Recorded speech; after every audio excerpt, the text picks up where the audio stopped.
Chapter 11, Part 3, The Waning. Years went by. Wob grew no bigger. There was no need for that, but he got whiter, crosser, and more dangerous. He really had an enormous range now. Each spring, after the winter storms had removed his notice boards, he went around and renewed them. It was natural to do so, for, first of all, the scarcity of food compelled him to travel all over the range.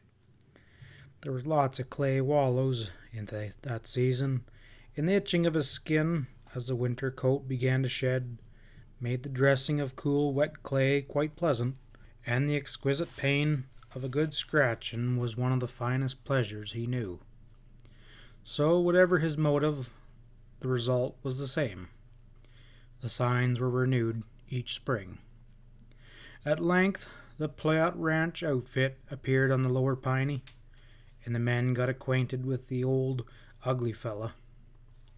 The cowpunchers, when they saw him, decided they hadn't lost any bears, and they had better keep out of his way and let him mind his own business. They did not often see him, although his tracks and signboards were everywhere. But the owner of this outfit, a born hunter, took a keen interest in Wob. He learned something of the old bear's history from Colonel Pickett, and found out for himself more than the colonel ever knew. He learned that Wob ranged as far south as the upper Wiggum Fork, and north to the Stinking Water, from the Muetsee to the Shoshones. He found that Wob knew more about bear traps than most trappers did, that he either passed them by or tore open the other end of the bait pan and dragged out the bait without going near the trap. And by accident or design, Wob sometimes sprang the trap with one of the logs that formed the pen. This ranch owner found also that Wob disappeared from his range every year during the heat of the summer, as completely as he did each winter during his sleep. End of Chapter 11. Chapter 12. Many years ago, a wise government set aside the headwaters of the Yellowstone to be a sanctuary of wildlife forever. In the limits of this great wonderland, the ideal of the royal singer was to be realized, and none were to harm or make afraid. No violence was to be offered to any bird or beast, no axe was to be carried into its primitive forests, and the streams were to flow on forever, unpolluted by mill or mine. All things were to bear witness that such as this was the West before the white man came. The wild animals quickly found out all this. They soon learned the boundaries of this unfenced park, and, as everyone knows, they show a different nature within its sacred limits. They no longer shun the face of man, they neither fear nor attack him, and they are even more tolerant of one another in this land of refuge. Peace and plenty are the sum of earthly goods, so finding them here, the wild creatures crowded into the park from the surrounding country in numbers not elsewhere to be seen. The bears were especially numerous about the Fountain Hotel. In the woods, a quarter of a mile away, in a smooth open place where the steward of the hotel had all the broken and waste food put out daily for the bears, and the man whose work it was becoming the steward of the bears' bouquet. Every day it is spread, and each year there's more bears to partake in it. It is a common thing now to see a dozen bears feasting there at one time. They are of all kinds, black, brown, cinnamon, grizzly silvertip, roachbacks, big and small, families and rangers, from all parts of the vast surrounding country. All seem to realize that in the park no violence is allowed, and the most ferocious of them have here put on a new behavior. Although scores of bears roam about this chosen resort, sometimes quarrel among themselves, not one of them has ever yet harmed a man. Year after year they have come and gone. The passing travelers see them. The men of the hotel know many of them well. They know that they show up every summer during the short season when the hotel is in use, and that they disappear again, no man knowing whence they come and whither they go. One day the owner of the Playout Ranch came through the park. During his stay at the Fountain Hotel, he went to the Bear Banquet Hall at high mealtide.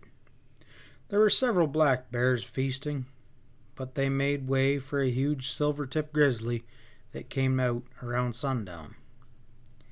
"That," said the man who was acting as a guide, "is the biggest grizzly in the park, but he's a peaceable sort, or Lord knows what had happened." "That there," said the ranchman in astonishment, as the grizzly came hulking nearer and loomed up like a load of hay among the piney pillars of the banquet hall. "If that isn't Mietze Wob, I never saw a bear in my life. Why, that's the worst grizzly that ever rolled a log in the Bighorn Basin." "It ain't possible," said the other, "for he's here every summer, July and August, and I reckon he don't live so far away." "Well, that settles it," says the ranchman. "July and August is just the time we miss him on the range. You can see for yourself he's a little lame behind and has lost a claw on his left front foot. Now I know where he puts in his summers, but I didn't suppose that the old reprobate would know enough to behave himself away from home." The big grizzly became very well known during the successful hotel seasons. Once only did he really behave ill, and that was the first season he appeared, before he fully knew the ways of the park. He wandered over to the hotel one day, and at the front door, in the hall, he reared up his 8-foot stature as the guests fled in terror, and then he went to the clerk's office. The man said, "All right, if you need this office more than I do, you can have her," and then leapt over the counter and locked himself into the telegraph office to wire the superintendent of the park. "The old grizzly's in the office now. Seems to want to run the hotel. May we shoot?" The reply came, "There's no shooting allowed in the park. Use the hose." Which they did, and wholly taken by surprise, the bear leapt over the counter too, and ambled out the back way with a heavy thudding of his feet and rattling of claws on the floor. He passed through the kitchen as he went, and picked up a quarter of beef and took it along. This was the only time he was known to do ill, though on one occasion he led into a breach of peace by another bear. This was a she-black bear and a noted mischief maker. She had a wretched, sickly cub that she was quite proud of, so proud that she went out of her way to seek trouble on his behalf. And he, like all spoiled children, was the cause of much bad feeling. She was so big and fierce she could bully all the other black bears, but when she tried to drive off old Wob, she received a pat from his paw that sent her tumbling like a football. He followed her up and would have killed her, for she had broken the peace of the park, but she escaped by climbing a tree, from the top of which her miserable little cub was apprehensively squealing at the pitch of his voice. So the affair was ended, and in future the black bear kept out of Wob's way, and he won the reputation of being a peaceable, well-behaved bear.